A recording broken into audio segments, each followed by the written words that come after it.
بسم اللہ الرحمن الرحیم۔ السلام علیکم ناظرین، ابتدا کے ساتھ میں ہوں آپ کا میزبان سبوق سید۔ صبح بخیر ناظرین، آج 27 اکتوبر ہے اور 27 اکتوبر اہلیان پاکستان اور پوری دنیا میں بسنے والے وہ لوگ جو ظلم کے خلاف ہیں اور انصاف کا علم بلند کرتے ہیں، وہ اس دن کو یوم سیاہ کے طور پر مناتے ہیں۔ کیوں مناتے ہیں؟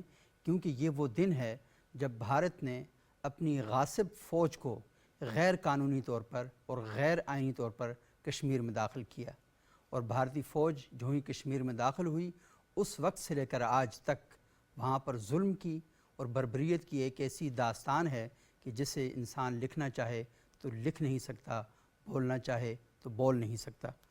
اور پوری دنیا جب انسانی حقوق کے حوالے سے بات کرتی ہے تو پوری دنیا کا چہرہ ان تمام لوگوں کے سامنے کھل کے سامنے آ جاتا ہے کہ جو محض اپنے مفادات کے لیے دنیا کے ضمیر کا سودا کرتی ہے۔ اور پوری دنیا میں یہ بات تو کہی جاتی ہے کہ ہم انسانی حقوق کے بہت بڑے چیمپئن ہیں، ہم اظہار رائے کی آزادیوں کے لیے ہر ممکن حد تک جائیں گے، لیکن انہیں کشمیر کے اندر انسانوں کی سسکتی ہوئی آوازیں نہیں دکھائی دیتی۔ وہاں پر جو ہاف وڈوز ہیں، وہ بیوائیں جنہیں علم ہی نہیں ہے کہ ان کے خامد کہاں پر ہیں، اور وہ انتظار کر رہی ہیں، برس ہا برس گزر چکے ہیں کہ ان کے خامد کب آئیں گے، اور انہیں اس بات کا علم نہیں ہے کہ وہاں پر شہر ویران ہو رہے ہیں اور قبرستان آزاد ہو رہے ہیں۔ قبرستان وہاں پر ان کی تعداد میں اضافہ ہوتا جا رہا ہے اور قبرستانوں کی آبادیاں جو ہیں وہ وہاں پہ بڑھ رہی ہیں۔ یہ آج کا دن اس حوالے سے بڑی اہمیت کا حامل ہے، اور ہم سب لوگوں کو یہ جاننا چاہیے، اپنی تاریخ کے ساتھ اپنے آپ کو کنیکٹ کرنا چاہیے، اور یہ دیکھنا چاہیے کہ ہمارا بہرحال ایک اخلاقی وجود بھی ہے۔ یہ ہماری ضرورتوں کا وجود اپنی جگہ پر، لیکن ہمارا جو اخلاقی وجود ہے وہ ہمیں اس بارے میں یہ حکم دیتا ہے کہ ہم کھڑے ہوں، ظلم کے خلاف آواز بلند کریں، اور ان مظلوم کشمیریوں کے ساتھ ہم کھڑے ہوں، ہم آہنگ ہو کر کھڑے ہوں، اور ان کی جو قربانیاں ہیں، ان کے ساتھ جو ظلم ہو رہا ہے اس حوالے سے ہم اپنی آواز بلند کریں۔ آج اس موضوع پر گفتگو کرنے کے لیے ہمارے ساتھ موجود ہیں خانم ردا بطول صاحبہ، جامعۃ المصطفیٰ سے فارغ ہیں، فاضلہ قم ہیں۔ بہت شکریہ خانم صاحبہ آپ یہاں تشریف لائیں۔ ہمارے ساتھ ہماری دوسری معزز مہمان ہیں حیا حریم صاحبہ، یہ مدیرہ ہیں مرکز الحریم کی طالبات کا ایک بڑا خوبصورت مدرسہ ہے، اور یہ وہاں پر ایک عرصے سے اپنی ذمہ داریاں سر انجام دے رہی ہیں۔ بہت شکریہ حیا آپ یہاں پروگرام میں تشریف لائیں۔ ہمارے تیسرے معزز مہمان ہیں جناب میر اشتیاق احمد صاحب، تحریک منہاج القرآن اسلام آباد کے صدر ہیں، اور یہ بھی مدرسے سے فارغ ہیں اور مدرسے کی تعلیم اور تدریس میں مصروف بھی ہیں۔ بہت شکریہ میر صاحب آپ یہاں تشریف لائیں۔ میر اشتیاق صاحب میں تھوڑا سا آپ سے جاننا چاہوں گا، آپ مجھے بتائیں کہ یہ جو کشمیر کا مسئلہ ہے اور یہ جو بھارت نے اپنی غاصب فوجوں کو غیر قانونی طور سے کشمیر کی وادی میں انٹر کیا ہوا ہے، آپ کیا سمجھیں کہ ظلم بربریت کو دنیا کیوں نہیں دیکھتی؟ کشمیر کا ایشو بہت پہلے، آج سے 5 صدی پہلے اقوام متحدہ کے پلیٹ فارم پہ چلا گیا۔ اقوام متحدہ کی ریزولوشنز بھی اس کے اوپر آ گئیں، پھر اس کے بعد مختلف بین الاقوامی کمیشنز بھی آئے، ایمنسٹی انٹرنیشنل کی رپورٹس ہیں، انسانی حقوق کی تنظیمات کا وویلا ہے۔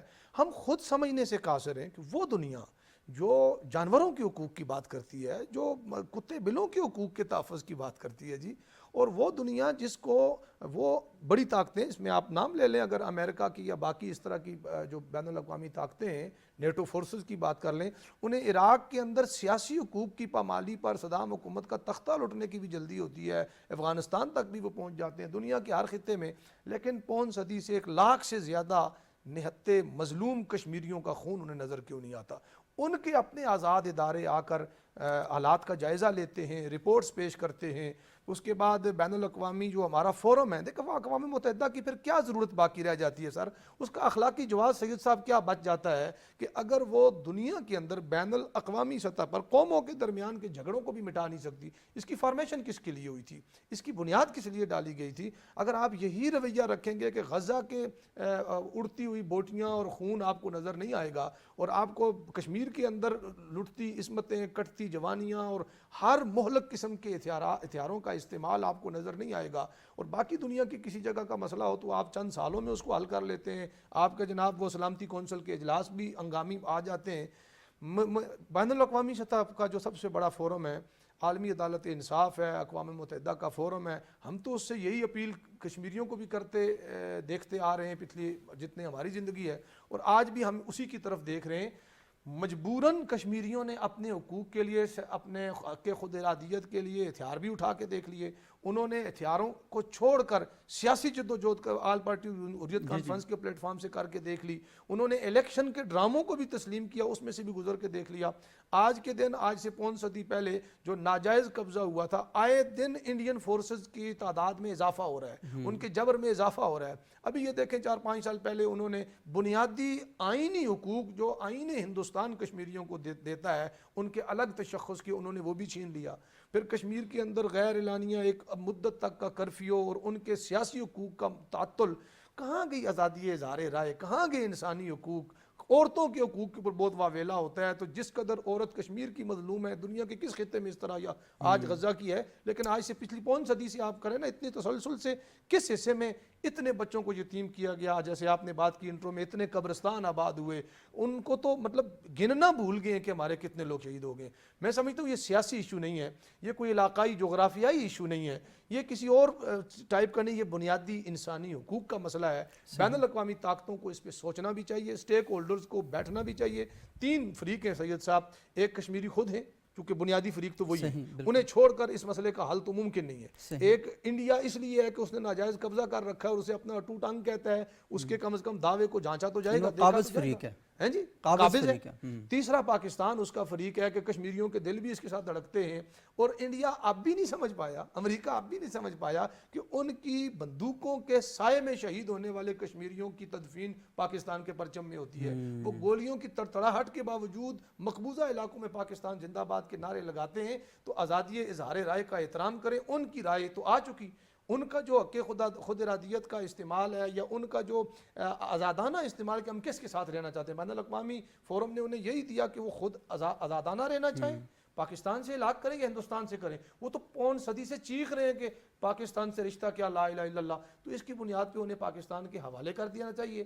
وہ جو ہمارا باؤنڈری کمیشن تھا, وہاں سے یہ غلط ایک اینٹ رکھی گئی, کوئی مسلمان اکثریت والے علاقے, ان کا فیصلہ ان کی مرضی کے مطابق نہیں ہوا. اس میں سے ایک کشمیر بھی تھا. ان کی بیڈ انٹینشن کی وجہ سے کشمیر میں فوجیں اتری, اور یہ میں صرف ہندوستان کو دوش نہیں دیتا سید صاحب, اس میں اس باؤنڈری کمیشن کا پوری ملی بھگت ہے.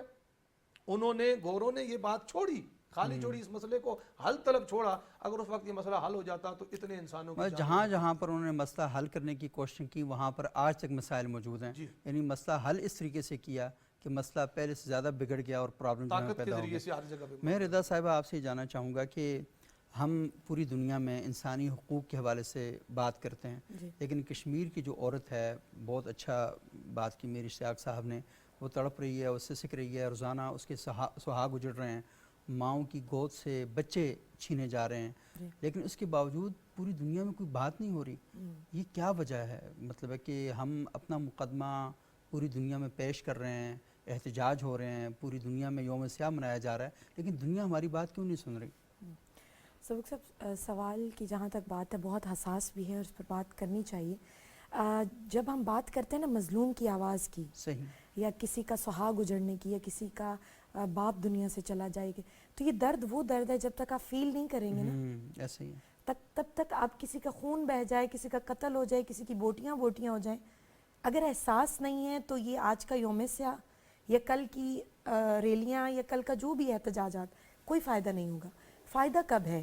جب کوئی مسلمان دوسرے مسلمان کے درد کو فیل کرے. صحیح. ہم پروگرام کر رہے ہیں, 5 سے 10 منٹ کا پروگرام ہے, مجھے یقین ہے اس پروگرام کے بعد ہم یہ واقعات بھول جائیں گے, جو ہم نے بات کی ہے شاید ہم وہ بھی بھول جائیں. اثر کس بات کا ہے, وہ بات کہاں تک پہنچی کہ ان کے لیے مددگار ثابت ہو. ہم نے کبھی اس پہ فوکس نہیں کیا.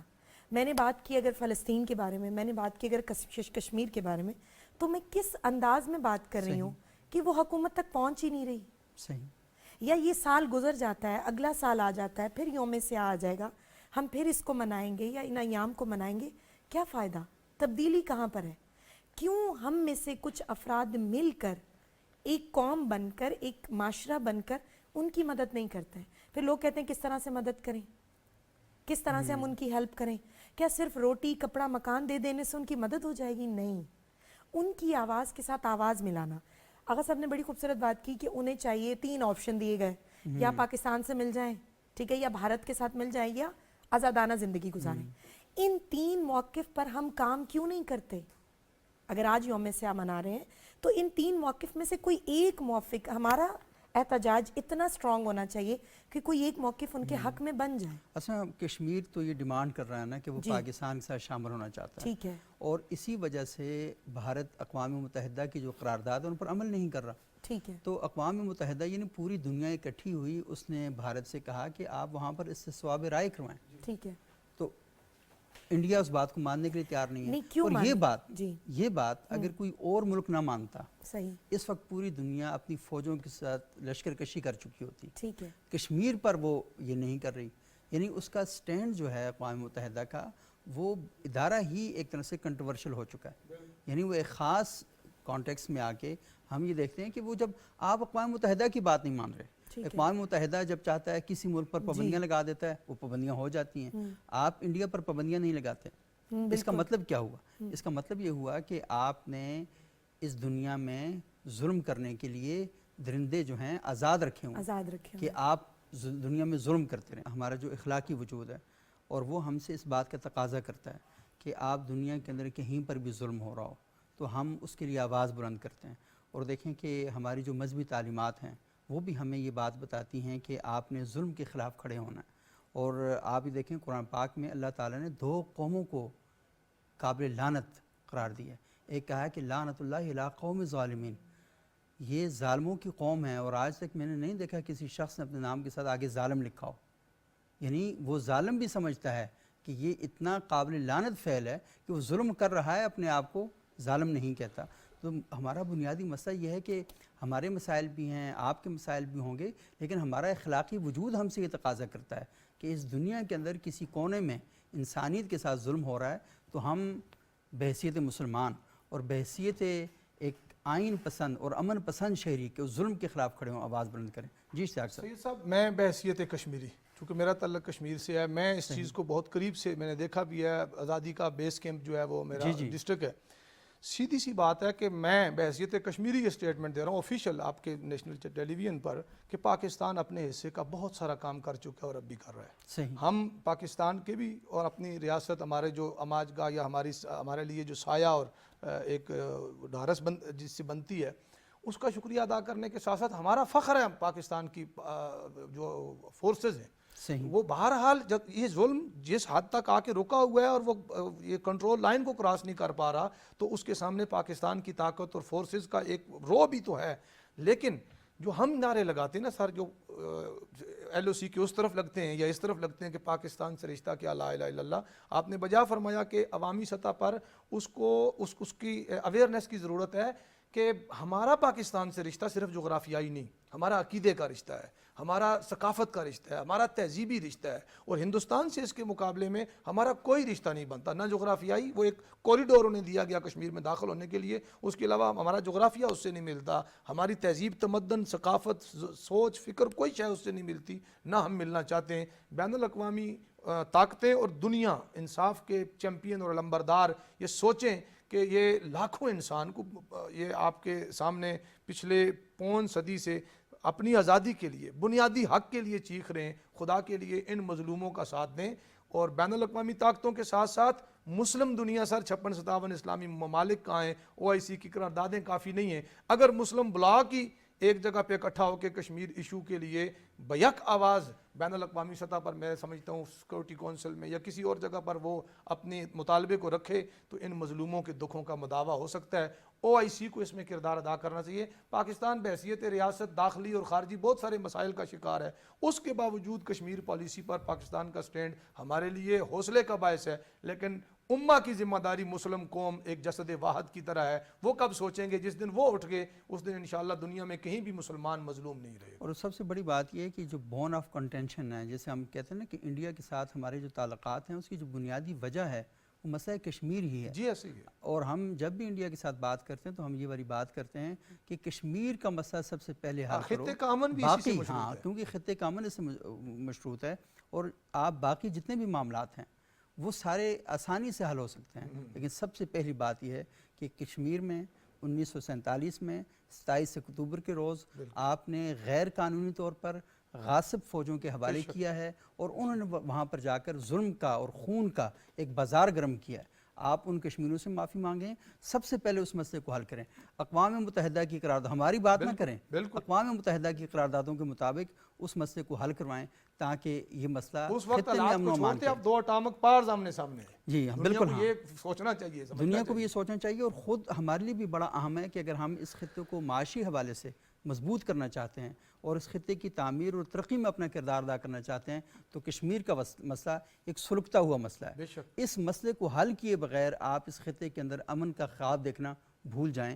اور اس دنیا کی 2 بڑی جو آپ دیکھیں کہ ہمارے پاکستان بھی ایٹمی طاقت ہے, انڈیا بھی ایٹمی طاقت ہے, اور چائنا بھی ایٹمی طاقت ہے, اور یہ تینوں SCO کی ممبر بھی ہیں. اور ابھی پاکستان میں SCO کا سمٹ ہوا, پاکستان نے سب سے زیادہ اس حوالے سے بات کی کہ اس خطے میں امن و امان کتنا ضروری ہے. امن کا بات کرنا ضروری نہیں ہوتا, وہ وجوہات جن کی وجہ سے امن متاثر ہوتا ہے, جن کی وجہ سے امن خراب ہوتا ہے, ان کا سدباب کرنا بھی بڑا امپورٹنٹ ہوتا ہے. تو جب تک ہم اس کا سدباب نہیں کریں گے تو امن و امان قائم نہیں ہوگا. اور کشمیر کا مسئلہ بنیادی جڑ ہے, بنیادی وجہ ہے اس خطے کے اندر امن کی پامالی کا اور انسانیت کے حقوق کی پامالی کا. تو یہ بڑی اہم بات ہے. بہت بہت شکریہ آپ کا, آپ نے بہت ہی اچھی طریقے سے بات کی, آپ مہمانوں بھی. ناظرین یہاں پر ایک چھوٹا سا وقفہ لیں گے, وقفے کے بعد دوبارہ آپ کی خدمت میں حاضر ہوتے ہیں, اور ہمارا آج کا موضوع ہے مدرسے کا نظام کیسا ہونا چاہیے, اس پر ہم بات کریں گے.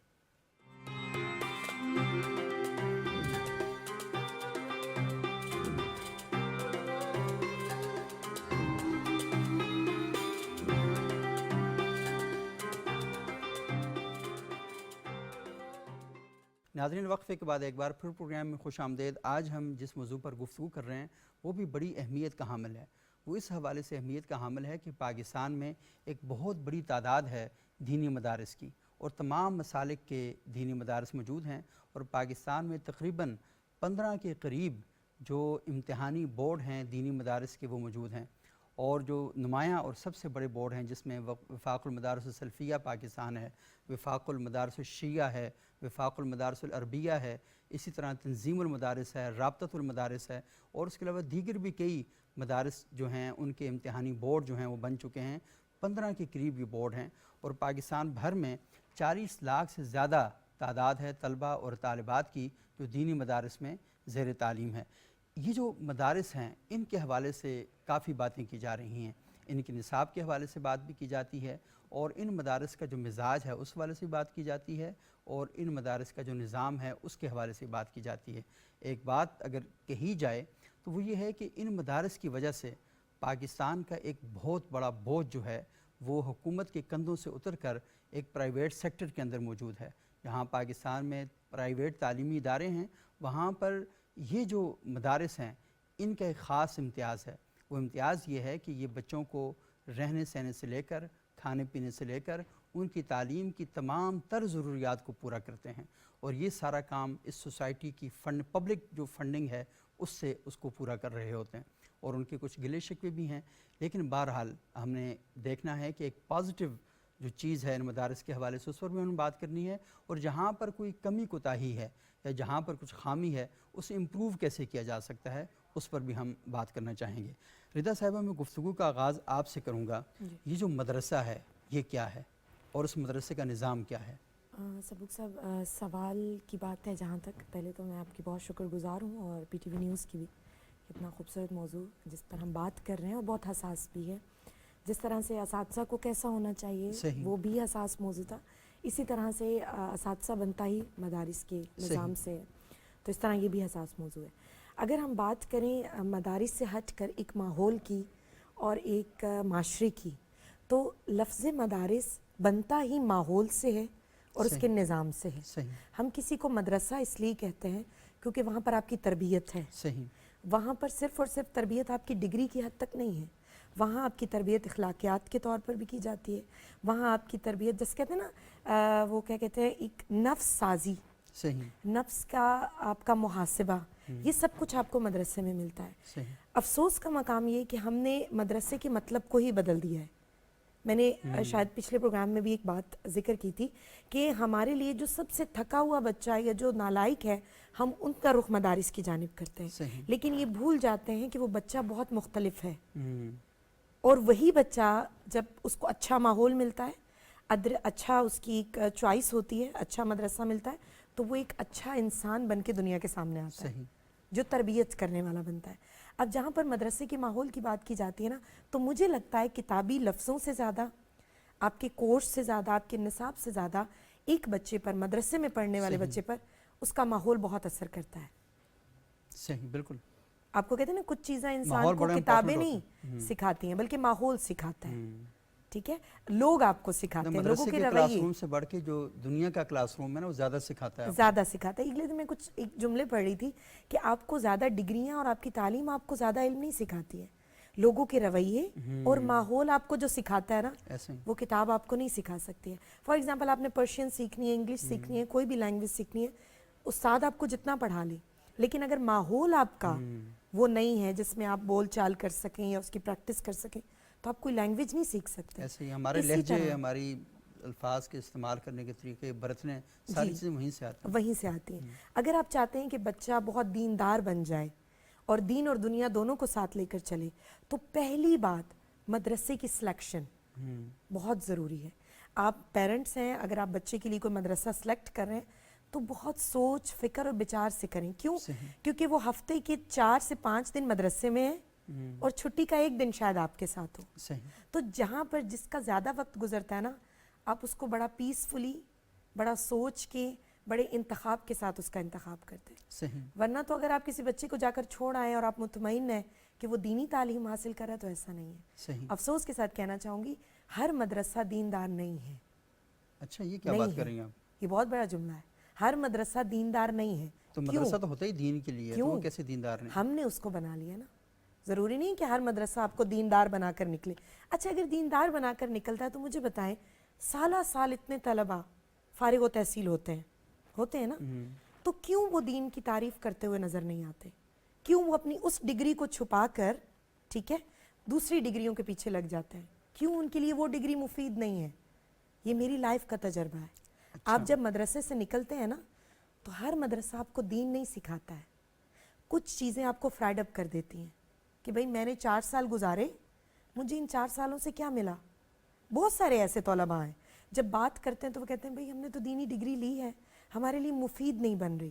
تو مسئلہ کیا ہے؟ اس مدرسے کے نصاب میں نہیں ہوگا, اس مدرسے کے نصاب کے علاوہ اس نظام میں ہے. صحیح. کہ کیا ہم نے اس کو وہ نظام دیا ہے کہ وہ سکلز کو بھی باہر لا کر دکھا سکے. بہت سارے ایسے لوگ ہیں, میری بہن بیٹھی ہیں, وہ شاید اس بات کی تائید کریں, فلاسفر, عرفان, بہت بڑے بڑے نام ہیں اور اسلامک تعلیمات میں PhD بھی کر چکے ہیں, لیکن ان بیچاروں کے لیے کوئی جاب نہیں ہے.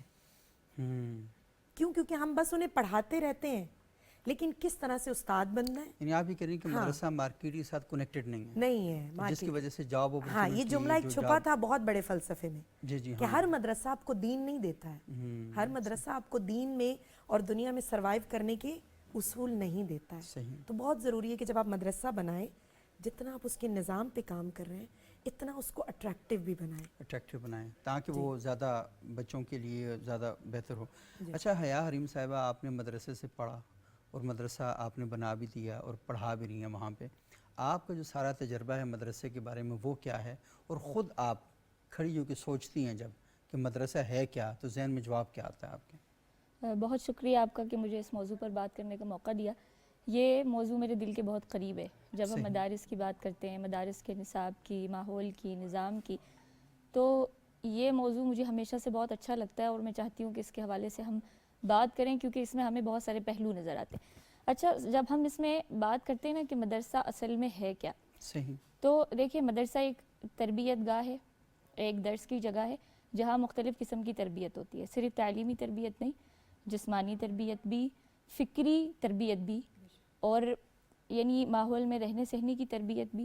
بہت ساری ایسی تربیتیں ہیں جو انسان مدرسے سے لیتا ہے, اور صرف مدرسے سے نہیں, وہ کسی بھی تعلیم گاہ سے لیتا ہے, چاہے وہ کوئی اسکول ہو, کالج ہو, یونیورسٹی ہو.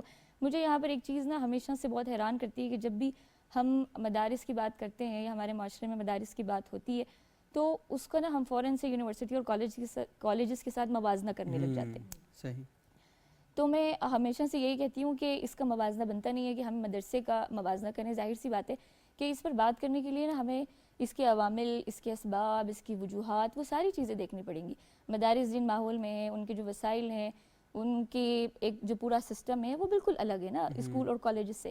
تو پھر ہم ان دونوں کا جب موازنہ کرتے ہیں تو یہاں پر سب سے بڑی غلطی ہوتی ہے. اور جب ہم موازنہ بنتا ہی نہیں ہے جب ہم ان کا موازنہ کرتے ہیں. اور جب ہم موازنہ کرتے ہیں تو پھر ظاہر سی بات ہے ہمیں ایک طرف وہ مختلف نظر آتی ہے اور دوسری طرف مختلف نظر آتی ہے. تو وہاں پر پھر ہمیں لازماً جو ہے وہ ایک کو تھوڑا کم کرنا پڑ جاتا ہے. اور پھر آپ نے بات کی میرے مدرسے کے ایکسپیرینس کے حوالے سے یا جو میں نے اپنا ادارہ بنایا, تو میں یہ سمجھتی ہوں کہ میں ہمیشہ اپنی طالبات سے بھی یہی بات کہتی ہوں کہ جو اجتماعی ماحول ہے نا جو ہمیں مدرسے سے مل رہا ہے, اجتماعیت ہمیں 2 طرح کی چیزیں دیتی ہے.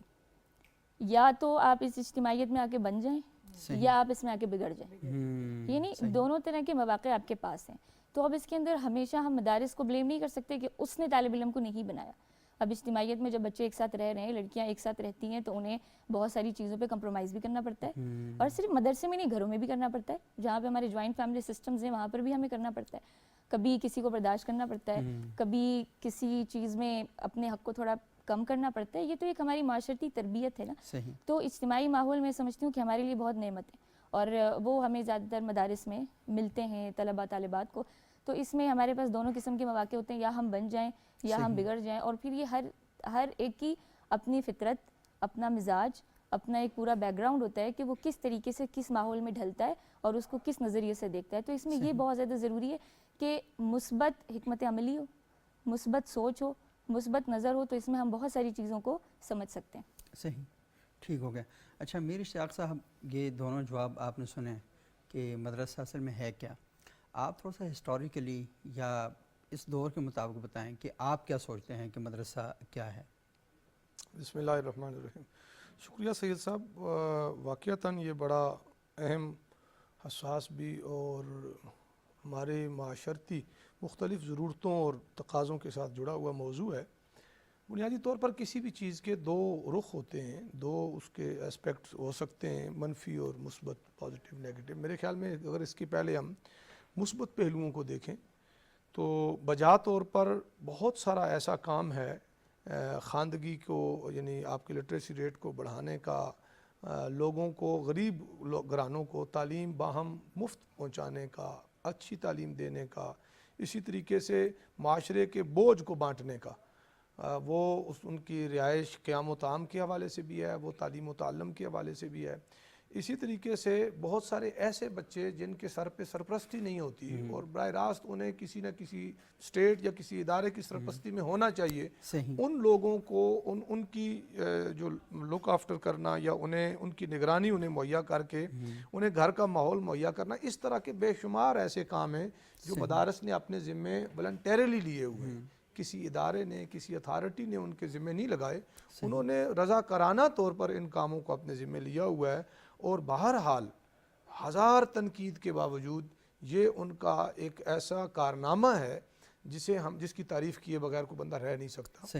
پاکستان کے طول عرض میں, جیسے آپ نے اپنے انٹرو میں بتایا کہ 40 لاکھ تقریباً کو 1.5-2% پوری قوم کا ہے, اس کو مدارس سنبھالے ہوئے ہے. یہ 75 سال, پون صدی کا 76 سال کا سفر ہے.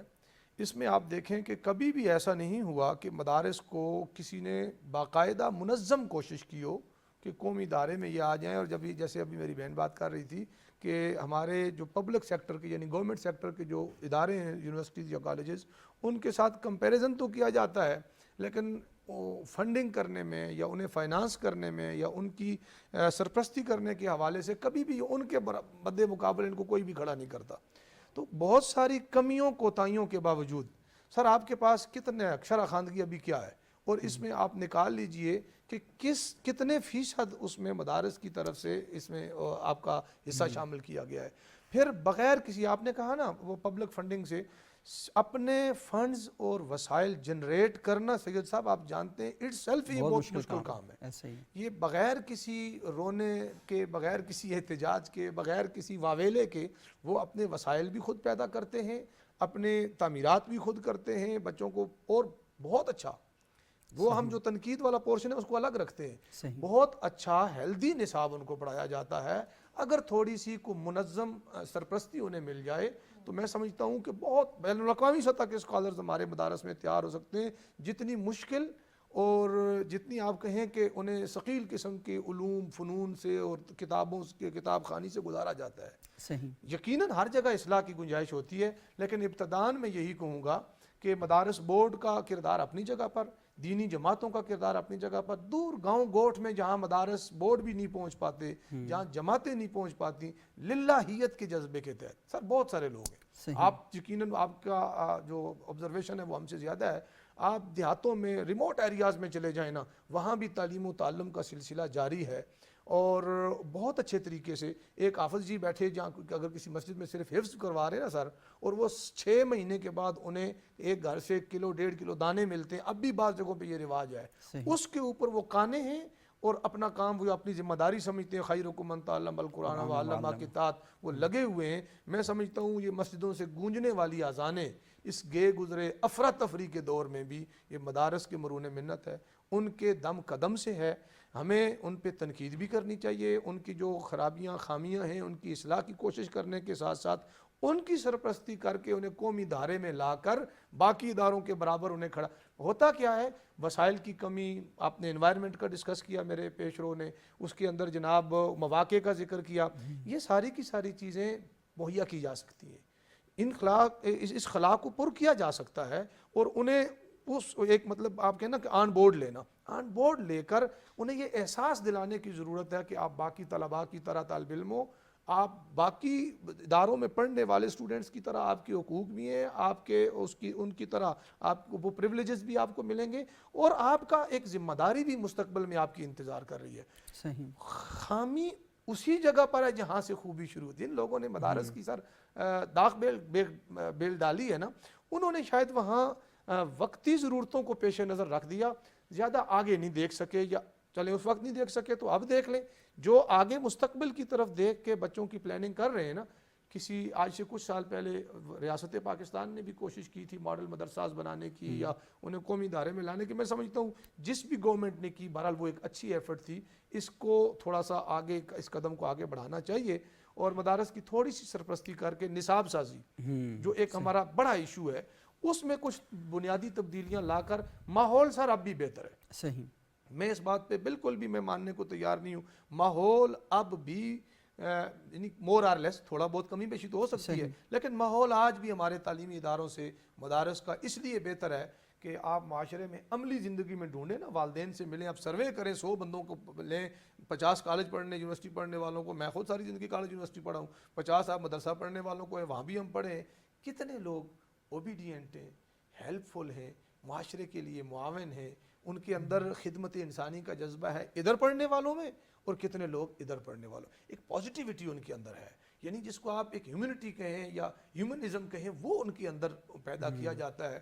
ہاں یہ ضرور ہے کہ دور جدید کے کچھ تقاضوں کو وہ میٹ ود نہیں کر پاتے، اس کی بھی کچھ وجوہات ہیں، لیکن بہرحال اس وقت تک جو ان کا کنٹریبیوشن ہے، خامیاں اگر گنیں گے تو خوبیاں زیادہ نکلیں گی خامیوں سے. میرے خیال میں ایک اچھا کنٹریبیوشن. ہاں، ہم کیوں کمپیریزن کرتے ہیں مدرسے کا اور اسکول کالج کے بچے کا؟ اور دوسری بات یہ ہے کہ دیکھیں مدرسے کی تعلیم اگر اچھا انسان بناتی ہے تو برے لوگ بھی ہم دیکھتے ہیں جی. اور یونیورسٹی کالج کی تعلیم تو یہ نہیں دعویٰ کرتی نا کہ وہ بناتی ہے. دیکھیں میں پہلے بھی بات کر رہا تھا کہ ایک ڈاکٹر ہے، اچھا ڈاکٹر برے سے برے اخلاق کا مالک ہونے کے باوجود بھی اچھا ڈاکٹر بن سکتا ہے. صحیح.